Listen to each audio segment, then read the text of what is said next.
Hello and welcome back to another watercolour tutorial where today we're going to be painting this Bullfinch. This is actually the first in a new series that I wanted to introduce today, which is a Watercolour Garden Bird Series, which is going to take place over the next few weeks to months, depending on how many birds I can fit on this piece of paper. This is 12 by 16 inches and I'm going to keep going with these tutorials until I fill it up full of British garden birds. I'm starting with the Bullfinch because I don't think I've done a tutorial on that before. But if you have any suggestions of other birds you'd like to see, please leave them in the comments below. If I see them in time, I will try and include some of those into this painting as well. I'm focusing on British garden birds at the moment just because they're the ones I'm most familiar with. But if this goes well, I will do some more bird series further down the line and we can include birds from all over.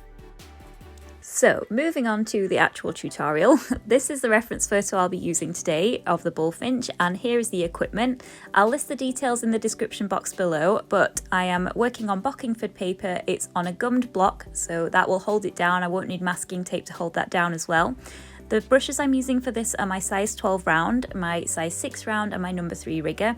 The colours I used were Cobalt Blue, Turquoise Blue, Alizarin Crimson, Cadmium Yellow and Payne's Grey, and they're all from Windsor and Newton. I'm also using some white gouache for some highlights at the end. And onto the setup, I have put a brown paper bag underneath my painting equipment here just to protect the paper a little bit.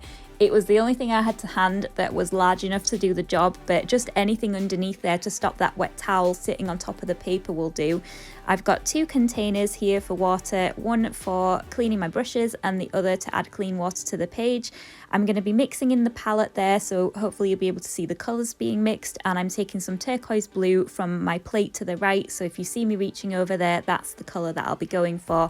The rest will come from that palette itself. Without further ado, I think we're ready to go.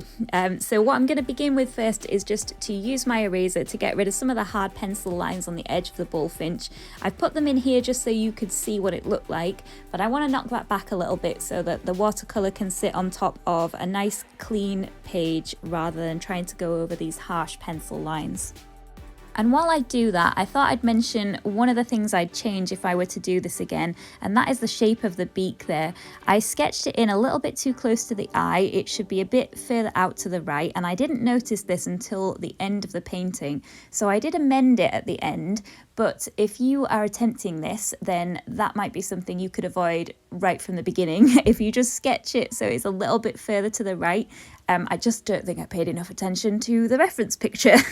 But I've found critiquing my work in previous tutorials has been quite useful. It's been helpful to me to work out where I've gone wrong, but hopefully it's helpful to you guys as well to spot those pitfalls and maybe have a more successful painting as a result of that. So I'm going to carry on doing it. So I'm starting out this painting with an initial wash of colour, and I'm just mixing those colours up now so they're ready to go once I add clean water to the bird. I'm starting out with really light washes, so I'm not adding a lot of colour to these, it's more water than paint. I've got one which is more on the reddy orange side, so that's Alizarin Crimson with some Cadmium Yellow. And then I'm trying to create a purple tone which is fairly light, so that's got some Cobalt Blue, some Alizarin Crimson and also some turquoise in there just to cool that colour down a little bit. The third colour is just a darker mix of that purple, so more Cobalt Blue and Alizarin Crimson, and that's going to be for the wingtips, the head and for the tail of the bird. These are just really light washes, so I'm not adding a lot of detail in this, and it's just going to help to block out the colours so that I can work on top of that later. I'm going to add clean water to the Bullfinch to begin with, and I'm using my number 6 brush for this. And then once that water is spread all the way across, I'll start adding in that colour, just really lightly, letting it drop onto the bird and spread out wherever it wants to go without putting in too much detail.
Once I got to this point, I started lifting out some of that colour to preserve some highlights. This was a little bit more difficult than I usually find it, and I'm using Bockingford paper, which I have used before, and I think the only difference with this is that my normal paper is on the rough side. I'm not sure that this is rough paper, so perhaps that's made a difference in the ability to lift the paint, but I did find it a bit more difficult to lift out cleanly. It could also be me. It might just be that I left the paint on there too long before I tried to lift it out, but it was something I struggled with a little bit here, so I ended up adding some white gouache highlights at the end in the areas that I wasn't able to preserve the highlights on.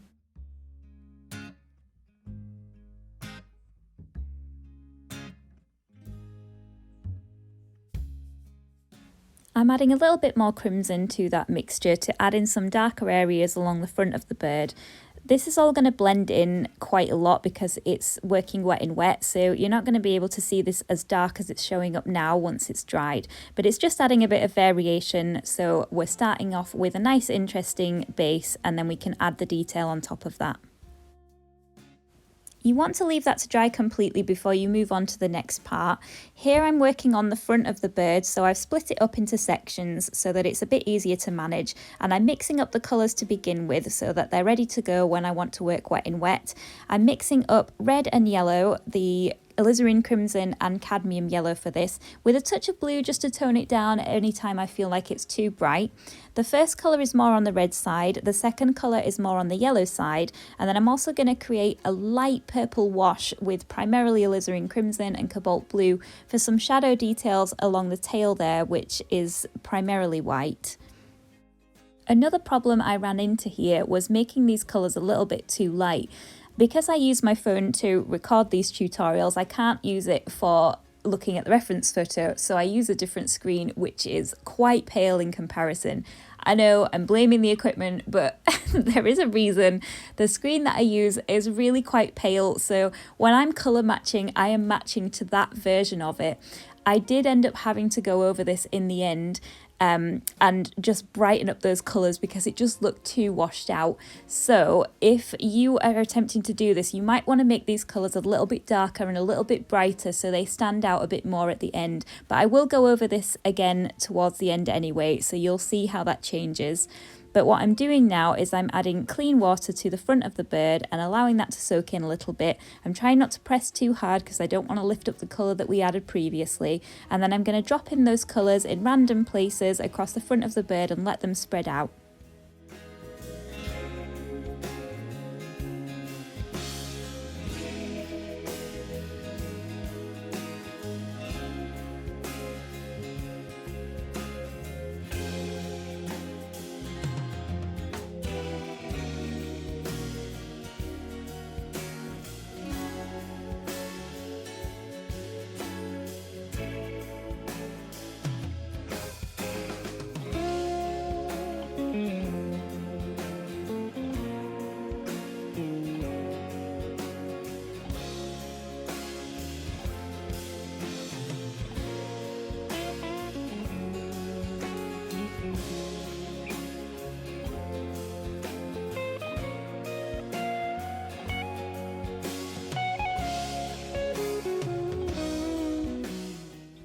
And again, I'm lifting out to preserve some highlights, so I'm just taking a clean, slightly damp brush to do this. I don't want it really wet because that's going to create some watermarks.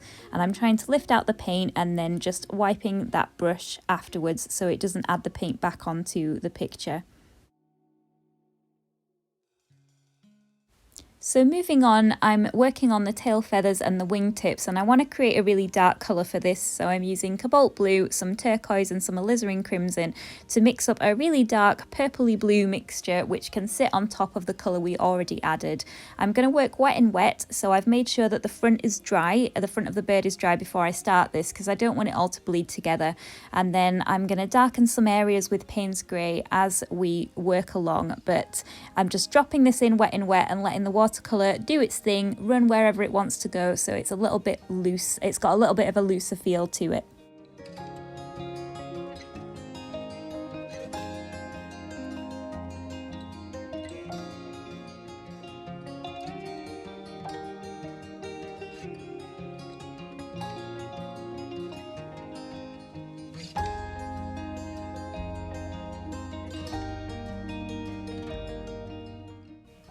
The darker version of the colour that you can see being added here is actually the same colour, it's just being added while the painting is dried a little bit, so it's showing up a bit darker. On top of that, I will add some Payne's grey details. The paint isn't completely dried underneath, so it will bleed out a little bit. I didn't want any really hard edges here.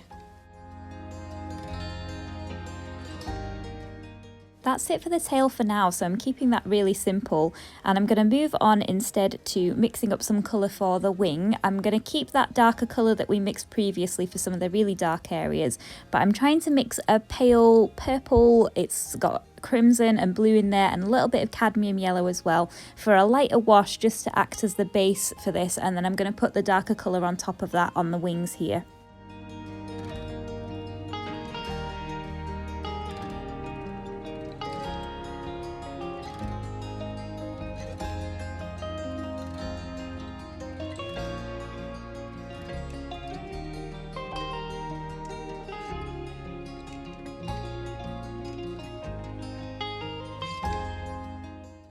I'm trying to use a similar dark blue, so turquoise, cobalt blue and alizarin crimson for the wings as we did for the tail, just to tie this in together so it looks like it's part of the same painting.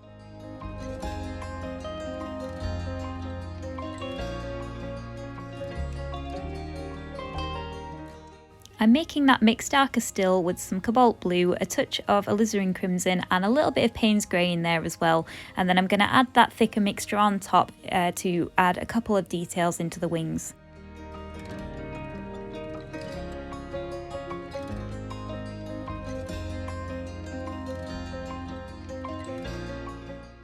I've switched to my rigger brush to add a couple of details around the top edge. I'm painting some negative spaces to indicate the feather shapes along the top there, and then I'm also going to put in a couple of feather details with the rigger brush and that darker colour that we mixed up.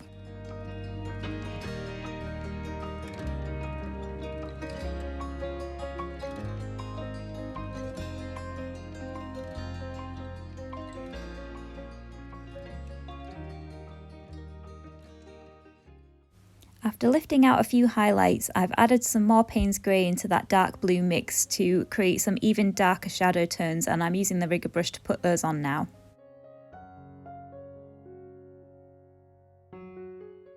Now I'm moving on to a couple of details at the top edge of the wing, and I'm not working wet and wet for these because there's only a few things we need to add.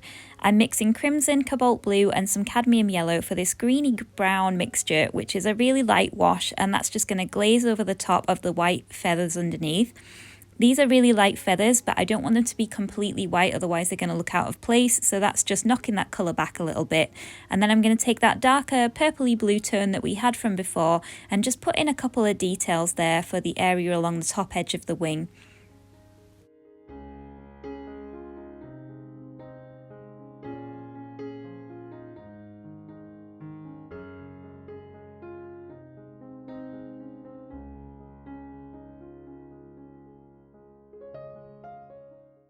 I try not to be too wasteful with my paint, so this seems like a similar colour to what I'll be using for the legs. So I'm using that same bit of the palette there to mix in some more crimson, some more blue, some more cadmium yellow, and that's going to form the base of the leg. And then I'm going to add in some darker shades around the feet for where there are shadows.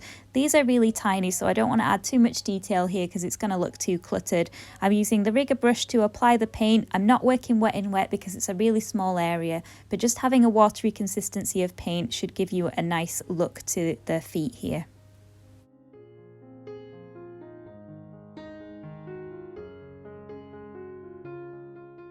You could use that darker purpley blue mixture that we had before for the shadow details around the feet, or you could use a watery mixture of Payne's grey, just anything darker to indicate some shadow underneath.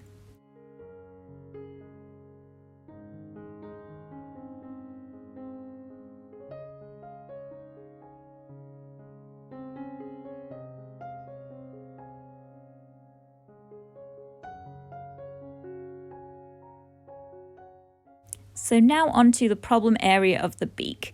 I wasn't unhappy with the colours I used for this, but the shape of the beak just meant it was all a bit futile, which is unfortunate.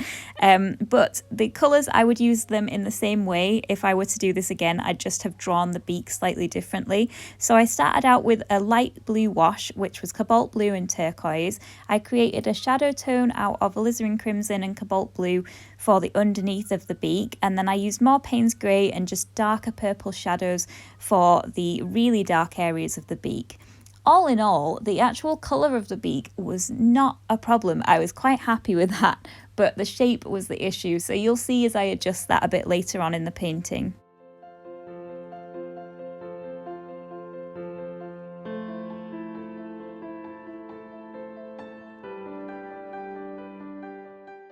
And here I'm adding that same turquoise wash to the eye just as a base, and then we'll add some darker details later once that's dried.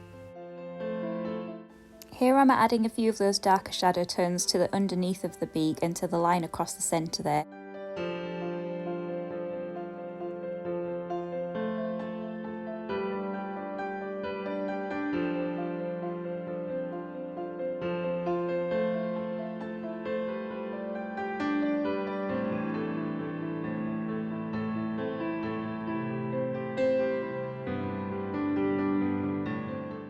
I'm softening the edges as I go for a more blended look, so there's no really hard edges at the edge of these shadows. I decided at this point to add a few more shadow details on the underneath of the tail. It had dried pretty light, so I'm just going to add some more purpley blue shadow tones underneath there. I'm doing all this wet in wet, so I've added some clean water to begin with, and then I'm using that purple tone in the middle just to put in a couple of details with my rigger brush and drop them in where I think there would be some shadows on the underneath.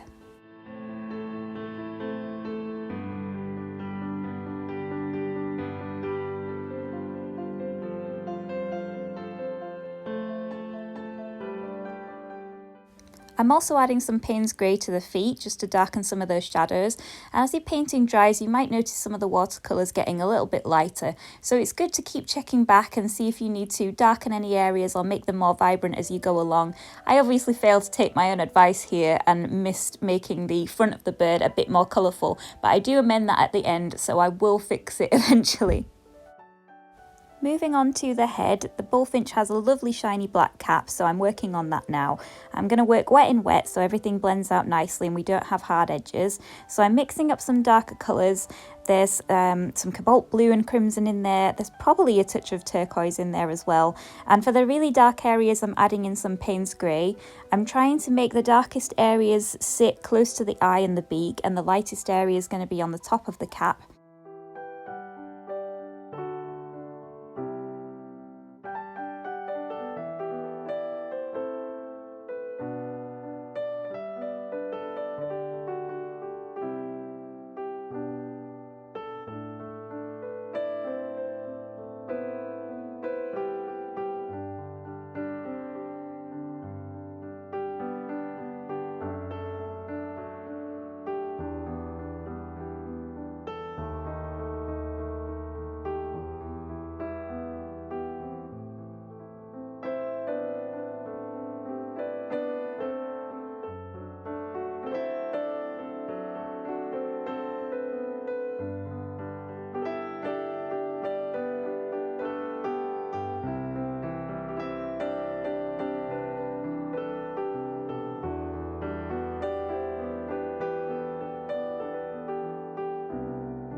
I'm adding pure Payne's Grey to the eye for a really nice dark pupil, and I'm trying to preserve a highlight at the top, but I will add some white gouache for the sparkle in the eye at the end.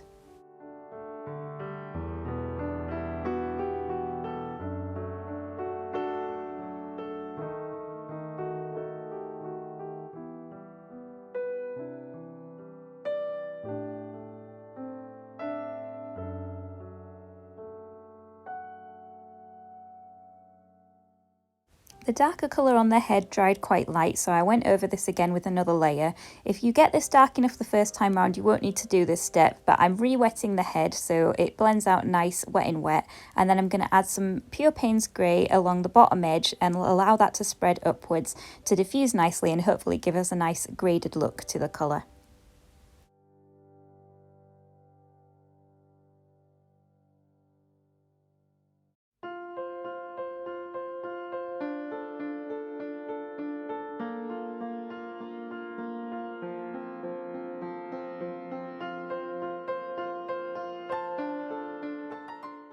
For the branch that the bullfinch is sitting on, I wanted to keep it quite light and simple, so I'm using that colour in the centre of the palette, which is a little bit of a mix of nearly all the colours we've used so far. I think there's some crimson, some cadmium yellow in there, a bit of cobalt blue, but it's a really pale wash to go down first, and I'm going to work that wet in wet, and then I'm going to add a darker colour to it, so just increase the pigments, so more red and blue and yellow, and a little bit of Payne's grey as well for some of the shadow details, and I'm going to put that on one side just to indicate the shape of the twig, but I want to keep this as simple as possible because I don't want to detract too much attention away from the bullfinch.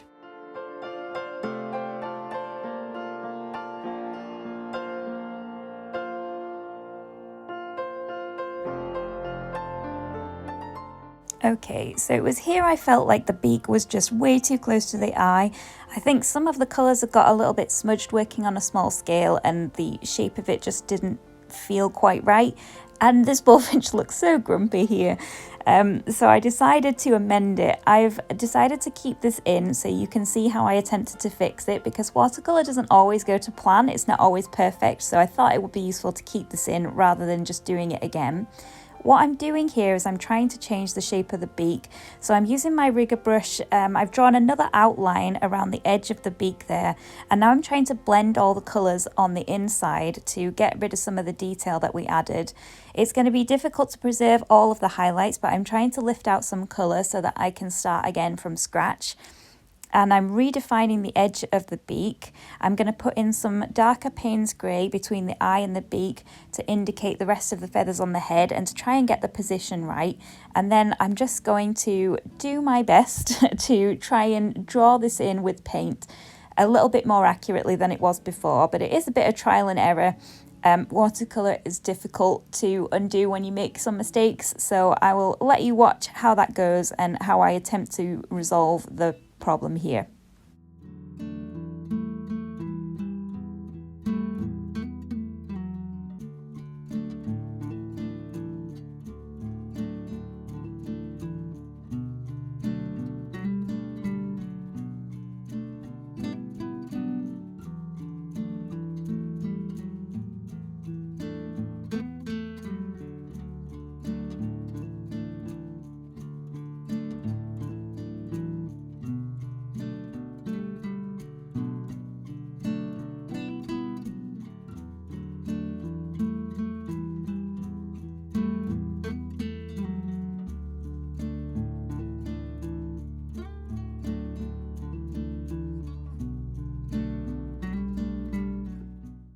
Once I was a little happier with the shape, I decided to work on a background for the bullfinch. So I'm filling in 3 separate colours here, so I've got everything ready to go.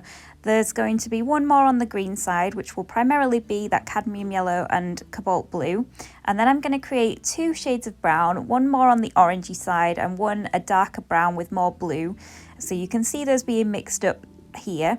I'm going to use my number 12 round brush to add these, and I'm adding quite a lot of water because I want to keep these moving. I'm not going to work wet in wet for this. I'm just going to put the colour down, so I want to keep it nice and fluid so it moves around and it doesn't dry up on me while I'm trying to add the rest of the colours in.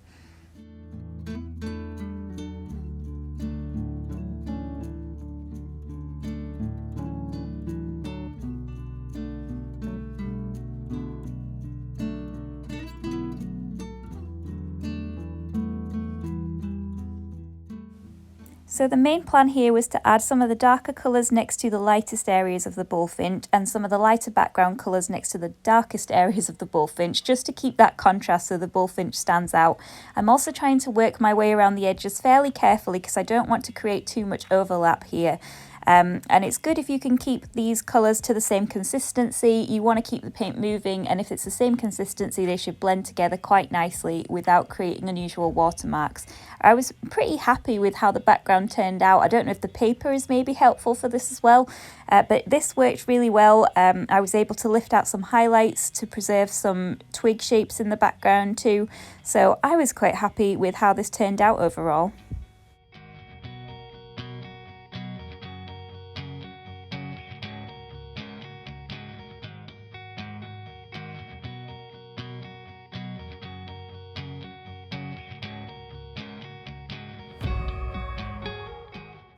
To make the background a little more interesting, here I'm using my number 6 brush to lift out some highlights, and that's creating some twig shapes in the background. I'm also darkening up the darkest brown, and I'm going to use that to add some splatters to the painting. So I'm going to cover up the bullfinch and tap the back of the brush, and that's going to create that splatter effect. Because it's wet in wet, that'll blend out a little bit so it won't look so obvious.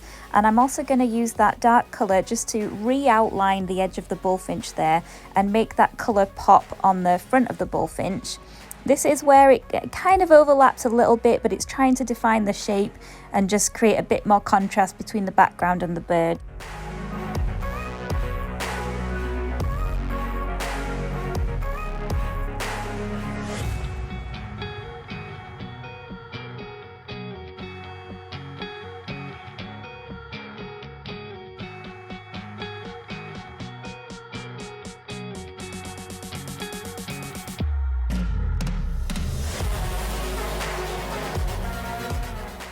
Here I'm adding some white gouache highlights, particularly in the eye along the top edge of the beak.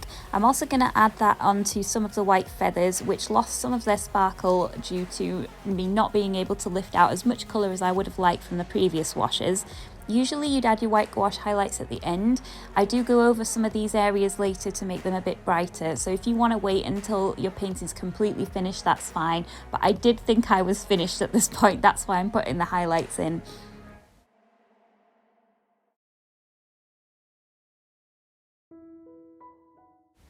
So this is the part where I felt like the painting was finished, and to be honest, if you wanted to leave it like this, I think it would be perfectly fine.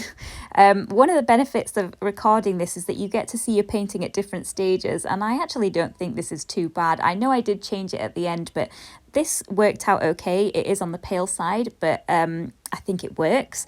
I'm just removing some of the equipment on the right so you can see this in comparison to the rest of the page, so you can see some of the space that we've got there to fill in some more garden birds over the coming weeks. This is how you could leave it. This is the initial finished result. But what you're going to see in a minute is my attempt to make some of those colours just pop a little bit more. Once I had a chance to check the reference image on my phone, I realised how pale it was in comparison. So that's what I'm trying to amend here. I'm mixing up my colours in the palette on the right. So I'm going to have a red, an orange and a kind of purpley blue colour.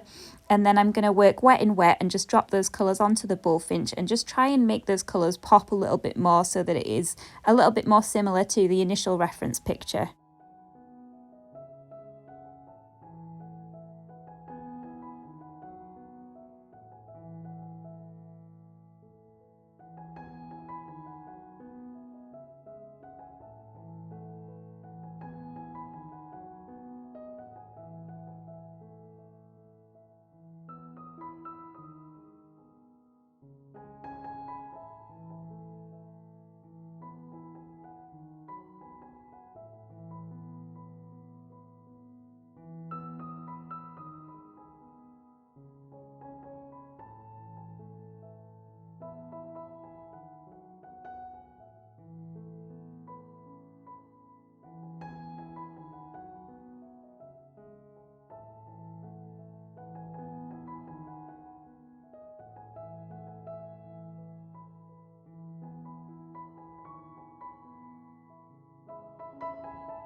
So we're on to finishing touches with this now. I'm just lifting out some highlights and I'm going to add some more white gouache onto the areas where it's got a little bit dark by going over it again. I will show you a picture of the finished result at the end. Let me know what you think. Do you prefer the paler version or do you like the brighter, more vibrant version?